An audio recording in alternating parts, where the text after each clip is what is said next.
The text came in at 11:47 on a Tuesday night. I remember because I'd just turned off the lamp on my nightstand and was lying there in the dark, thinking about whether I'd remembered to take my blood pressure medication. My phone lit up the ceiling. I picked it up, squinted at the screen. It was from my daughter. "Mom, I think it's best if you stop calling me for a while. I need space. You're too much sometimes, and honestly, I'm exhausted by you. Please respect that." I read it 3 times. Then I set the phone face down on the nightstand, pulled the covers up to my chin, and stared at the ceiling for a very long time. I didn't cry. That surprised me. I thought I would, but I didn't. I just felt this strange, hollow sensation in my chest, like someone had opened a window in the middle of winter and all the warmth had rushed out. I'm 63 years old. I raised that girl on my own for most of her life. And she had just told me, in a text message, at 11:45, that I was too much. I want to tell you what I did next and why. But first I need to back up, because none of this makes sense without knowing what the years before that text looked like. I was married for 22 years to a man I loved deeply. Even when things got hard, we built a life together in a suburb outside Columbus. A 3-bedroom house with a yard, 2 cars, a daughter we were both crazy about. His name doesn't matter anymore. What matters is that when our daughter was 14, he left. Not for another woman. Not for anything dramatic. He just said he was unhappy and he wanted a different life. He packed 2 suitcases, and that was it. Our daughter, I'll call her by the nickname I've always used, just between us, Bug, was never quite the same after that. I watched something close in her eyes during those years. She became quieter, then harder. Then in her 20s, she bloomed into someone I sometimes didn't recognize. Confident, sharp, social. She had friends, a career in marketing, a husband she'd met at a conference in Atlanta. His name is Remy. And from the beginning, something about Remy made me uneasy in a way I couldn't quite name. He wasn't cruel. He wasn't loud. He was the kind of man who was always very, very pleasant on the surface, and who made you feel, without ever saying a word, that you were just slightly in the way. I told myself I was being unfair. I told myself that what I was feeling was just the particular loneliness of a mother watching her only child love someone else more than she loves you. I pushed it down. But here's what was true. For the first 3 years of their marriage, I helped them. A lot. More than I've admitted out loud until now. It started small. They were getting on their feet. Remy was between jobs. Bug was building her client base. And they needed a little help with the security deposit on their apartment. $4,000. I had it, and I gave it without hesitation. Then there was the car. Remy's transmission died, and they needed a reliable vehicle because Bug was commuting 40 minutes each way. I co-signed a loan. I told myself it was temporary. Then the furniture. Then the credit card bill that had gotten out of hand. Then the trip to Portugal they were taking for their anniversary. I contributed because Bug mentioned they couldn't really afford it, but Remy had his heart set on it. I wasn't keeping a running total in my head. I should have been. When I finally sat down and did the math 2 years later, I had given or co-signed for just over $62,000. I'm a retired school librarian. I am not a wealthy woman. That $62,000 was a significant portion of what I'd managed to save over 30 years of working. And the thing is, and this is what I've turned over in my mind so many times since, I didn't give it because anyone held a gun to my head.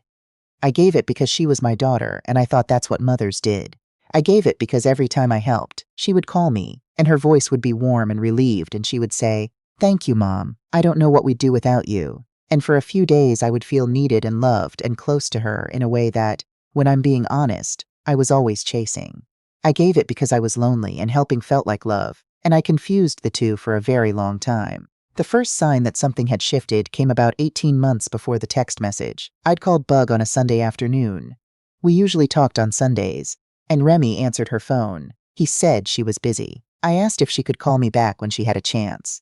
He said sure. She didn't call back that day or the next. When she did call, 2 days later, the conversation was short and oddly formal. She asked how I was doing, and when I started to tell her, I'd had a minor health scare, a suspicious mammogram that turned out to be nothing. She cut me off gently and said she had to jump on a work call. I told myself she was busy. A few months after that, I asked if I could come visit for a weekend. They were only 4 hours away by car. Bug said she'd have to check with Remy about their schedule. She got back to me a week later and said it wasn't a good time. I asked about the following month. She said she'd let me know. She's never let me know. I started to feel it then. That particular fear that I think a lot of mothers my age know but don't talk about at the dinner table. The fear that the distance between you and your child has become permanent without anyone announcing it. That one day you called enough. And now you call too much, and no one told you when the line moved. I called less. I told myself I was giving her space. And then, about 6 months before the text, she called me. She needed help again. Remy's business venture. He'd left his marketing job to start a consulting firm. Had hit a rough patch. They needed to cover their mortgage for 3 months while things stabilized. She mentioned a number, $22,000. I sat very still on the phone. Something had changed in me. I can't tell you exactly when it happened or what tipped it, but I knew, sitting there with the phone pressed to my ear, that I could not say yes again. Not to this number. Not when I was already stretched thin. Not when I hadn't been allowed to visit in over a year, and our Sunday calls had become once-a-month calls, and even those felt like she was checking something off a list. I said, as gently as I could, that I wasn't in a position to do that right now. There was a pause on the line. Then she said, "Okay," in a voice that was not okay at all. "I'm sorry, honey. It's fine, Mom. I have to go." She hung up. For the next 6 months, we barely spoke. And then came the text. "Mom, I think it's best if you stop calling me for a while. I need space. You're too much sometimes, and honestly, I'm exhausted by you. Please respect that." I want to tell you what my instinct was because I think a lot of you will recognize it. My instinct was to call her immediately, to apologize even though I wasn't sure what I was apologizing for, to explain myself, defend myself, ask what I'd done, ask how I could fix it, to cry probably, to say, "Please don't do this. I'm your mother. I love you, please." I've spent 63 years being that kind of woman, the kind who smooths things over, the kind who makes herself smaller to fit into whatever space she's been given, the kind who apologizes first and processes her own feelings later, usually alone in a parked car somewhere. That night, I didn't do any of that. I put the phone down. I breathed. And something, I still don't know quite what, said to me, "Don't." Not out of anger, not to punish her, but because I finally understood that responding immediately was not going to help either one of us. Every time I'd rushed to patch things over, it had only lasted a little while before something reopened. Maybe silence was the thing I'd never tried, so I didn't respond. Not that night, not the next day, not for weeks. I won't pretend it was easy. The first 2 weeks were the hardest stretch of time I can remember since the early years after my husband left. I would wake up at 3 in the morning with my heart pounding and reach for my phone and have to put it back down. I would be standing in the grocery store, putting peaches in a bag, and suddenly feel so blindingly sad that I had to stop and grip the edge of the produce shelf and breathe through it. I called my friend Odette. We've been close since we were in our 30s, when our kids were small and we lived on the same street. I told her what had happened. She didn't try to fix it or take sides. She just said, "I'm so sorry, sweetheart.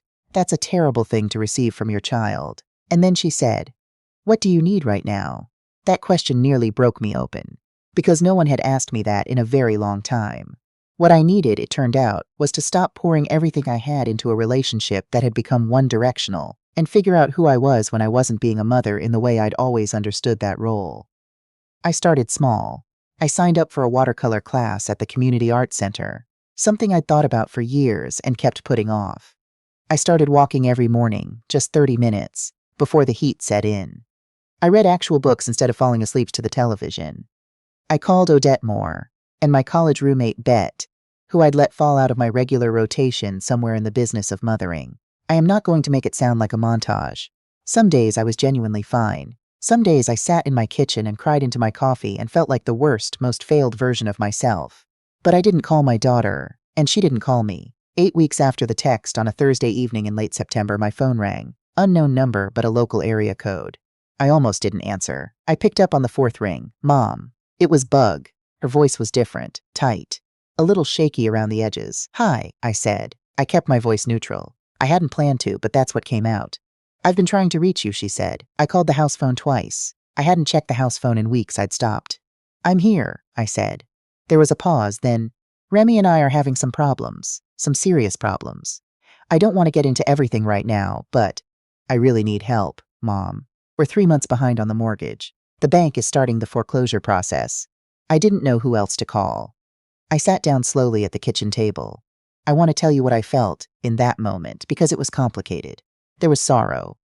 Real sorrow. Because that was still my daughter on the phone, and I could hear that she was frightened. There was also something else. Something I'm not proud of, but that I think is honest.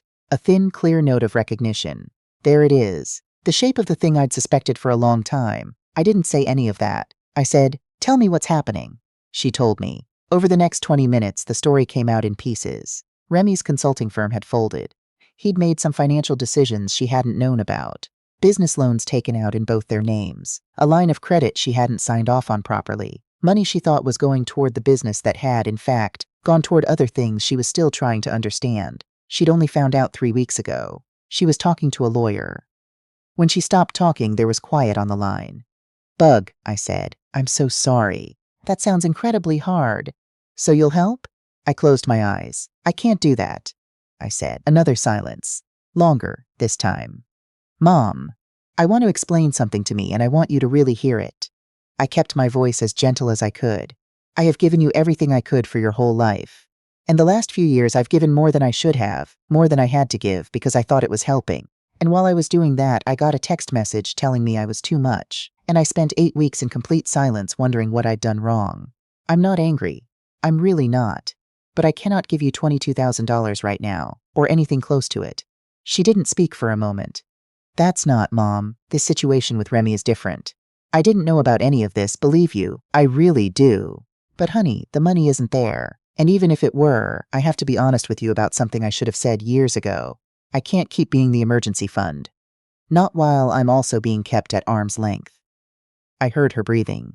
What does that mean? She finally said. It means I love you. It means I want a relationship with you. A real one. Not one where I only hear from you when something goes wrong. And it means I can't be your mother and your financial safety net and also someone you don't have time for on Sundays. Silence. I don't know what to say, she said. You don't have to say anything right now. I have a phone number for a HUD-approved housing counselor. They work with people facing foreclosure and they're free. I also have the name of a good family law attorney in your area, in case that becomes relevant with Remy. I'll text you both. That's all you're going to do? That's what I have to offer right now. She exhaled, something between a sigh and something smaller that might have been the beginning of a cry that she stopped. Okay, she said. I need to go. I know. I love you. She was quiet for a second. I love you too, Mom. Then she hung up. I sat at that kitchen table for a long time after. I want to be clear. That conversation did not fix everything.